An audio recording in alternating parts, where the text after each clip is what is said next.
Mr. Randolph liked Rose. That little smile she had, how she was still sweet when life had tried so hard to make her bitter. It wasn't any of his business what she did in her trailer, but those strangers, the writer and his smart-ass sidekick, looked like trouble, and they'd been in there for hours, way past her normal bedtime. He reached for the phone and called the sheriff's station. For decades, the darkness that wore Barbara Jagger's skin slept fitfully in the dark place that was its home and prison. It was hungry and in pain. It dreamed of its nights of glory when the poet's writing had called it from the depths and given it a brief, terrible taste of power and freedom. The rock stars had stirred it from the deep sleep the poet had sunk it back to in the end. When it sensed the writer on the ferry, it opened its eyes.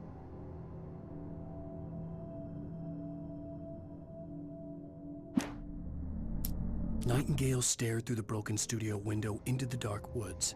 He turned around, started to walk out, but Maine grabbed his arm. "Young man, you almost shot me. You don't shoot off rounds at people like that. What's the matter with you?" Nightingale shook his arm free, marched out. His cheeks burned with rage and humiliation. Sarah trusted her gut, and her gut said Agent Nightingale was an asshole.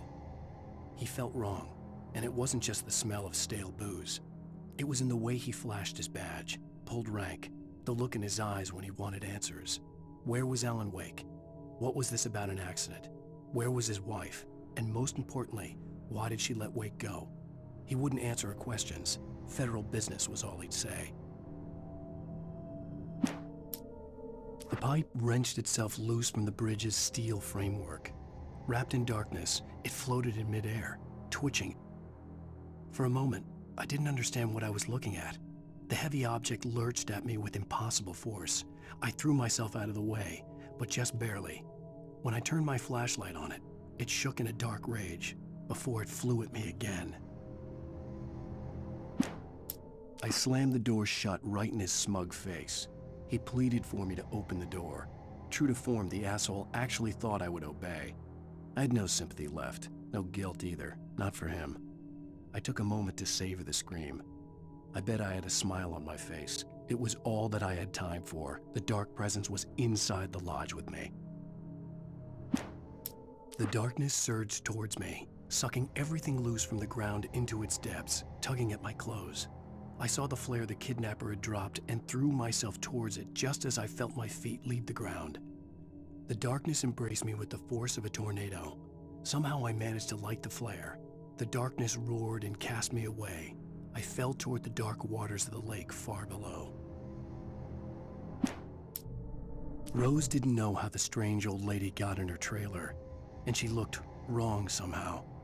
The woman showed her teeth in an approximation of a smile and traced a finger down Rose's cheek. "Pretty girl," she said. Rose felt as if she was falling asleep, but her knees didn't buckle. The crone spoke in a whisper, her words ice cold and dark in Rose's ear. Touched by the dark presence, Rose was lost in a dreamland where everything was drawn in black and gray crayons. The old lady had promised her that all her wishes would come true. She would be Alan Wake's muse. She was smiling so hard it hurt her face. She crushed a bottle full of sleeping pills into the coffee. Deep down inside, she was screaming in terror. Danny had stepped out, but what stumbled back in was something else, something alien, a monster. Walter tried to kill it, first with his fists, then a chair. It wouldn't die. Instead, it kept coming, unaffected by the beating it had taken. After Walter managed to kick it down the cellar stairs, fear took over. He ran, got behind the wheel, gunned the engine. The booze wouldn't make him forget, but he knew he had to try. The bulldozer's engine roared to life. Mud and rocks flew as it fought for traction. It crashed through the concrete wall and landed heavily in the yard.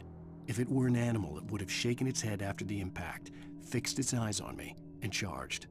Of course, it had no head, nor eyes. Shadows crawled on its form, twisting it into a monster. Then, it came for me. Even after all this time, hearing the Night Springs theme caused a surge of conflicting emotions in me. It'd been my first real writing gig. Barry had known a guy who knew a guy, and suddenly I'd been a semi-regular writer on the show. I'd always been ashamed of the job, felt it was trash. I'd wanted to be an artist, a novelist. I'd been naive back then. It had taken a long time to learn to be proud of the work. With Nightingale gone and the night wind blowing in through the broken studio window, Maine stared at Sarah. The sheriff looked away. Maine's voice shook with barely controlled anger. That boy's doing more drinking than thinking. I hope you know what you're doing, Sarah. He's got a sickness in his eyes. You take my word for it. He wants Wake for a reason, and it's not for anything good. When Thomas Zane fell for Barbara Jagger, it happened fast. She was young, vibrant, and beautiful, full of life. He had never been a very happy man, and without any seeming effort, she had changed all that. Zane felt good for the first time in his life. Everything she did was another piece of a jigsaw puzzle he hadn't even known he'd been missing. And best of all, she made the words flow, strong and sharp. She was his muse. Some of the taken retained echoes of their former selves, but these were just the nerve twitches of a dead thing. Nothing remained but a shell covered and filled with darkness. In most cases, these puppets were enough for the purposes of the dark presence. But for anything more elaborate, as with the writer, it was different. It needed his mind. And so rather than taking him over completely, it merely touched him. I stared through the bars of the jail cell. Barry stood behind me, swaying on his feet, looking as ill as I felt. Agent Nightingale stood on the other side of the bars with Sheriff Breaker. Nightingale had a stack of manuscript pages in his hand. He seemed unhinged as he gloated. Well, I've got you now, Raymond Chandler. It's all here, all the evidence, including conspiracy to murder a federal agent. Things were never as simple in real life as in fiction.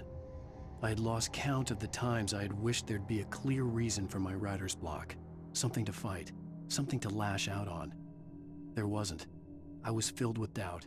I was nothing like the hero in my books. Alex Casey had gone through his life with single-minded determination, never wavering from his goal. Even now, I was angry at myself, angry at Alice, angry at Barry. I was fumbling and I had no plan. Even behind the closed doors and curtains of his grimy room at the Majestic, the local motel, Nightingale could feel the locals' eyes on him, the unrelenting pressure of their judgment. He forced it out of his mind. For all he knew, they could all be under Wake's spell already. You do what you have to do to get the job done. He took comfort from the bottle in his hand. Please, he thought, just let me get through this. Maud had checked all of Stuckey's rental cabins. There had been no sign of the Wakes. It was dark when he'd found their car parked at the end of the road by Cauldron Lake. It made no sense. They must have taken a wrong turn, but there was no sign of them, and the car had been there for hours already. Frustrated, Mott stood on the rotten ruin of the footbridge that had once led to Diver's Isle before it sank beneath the waves years ago. The boss wouldn't be happy. I tried to hold on to Alice, but her form melted away. I was losing control. Dr. Hartman stood in her place. I wanted to hit him, but my arms were jelly. He smiled. It was a reassuring smile, and I hated him for it. I had to give you a sedative. Don't fight it. You went through another rough period. Right now, it's very important that you stay calm. We don't want you to have another episode. You're a patient at my clinic. Have been for a while now.